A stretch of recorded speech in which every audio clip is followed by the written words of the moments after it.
Untuk soal yang terakhir, yaitu bagaimana Anda menangani perbedaan pendapat dan interpretasi dalam studi Islam dan bagaimana Anda membangun dialog konstruktif dengan para tokoh agama dari berbagai ormas Islam yang memiliki pandangan yang berbeda.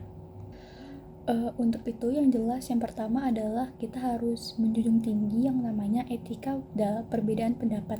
Jadi kita harus mengakui bahwa perbedaan adalah keniscayaan dalam tradisi Islam dan kita itu tidak boleh mudah menyalahkan atau mengkafirkan pihak lain yang memiliki pandangan berbeda.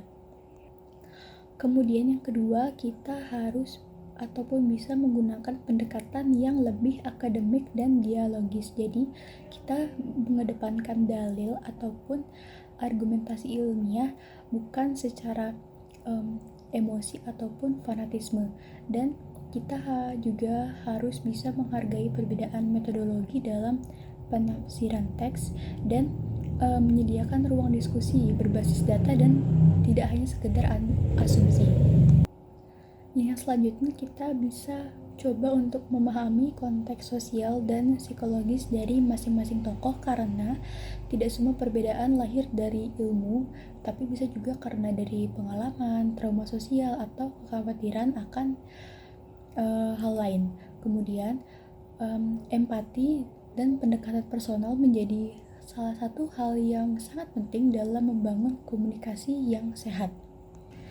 Yang terakhir, perlu diingat untuk mengedepankan tujuan bersama umat. Jadi saat kita berdialog atau berdiskusi, kita harus menyadari bahwa perbedaan yang kita miliki, entah itu perbedaan pendapat atau dan lain sebagainya, tidak boleh memecah belah umat, dan kita harus bisa menjadikan dialog sebagai sarana untuk mencapai kemaslahatan bersama untuk tujuan umat bersama, dan bukan untuk sekedar menang-menangan argumen gitu. Jadi dalam menangani perbedaan dalam studi Islam membutuhkan yang namanya kerendahan hati, adab, serta kemampuan berdialog secara inklusif. Jadi kunci utama dalam berdialog ini adalah komunikasi yang terbuka dan saling menghormati terhadap perbedaan yang ada antar sesama anggota.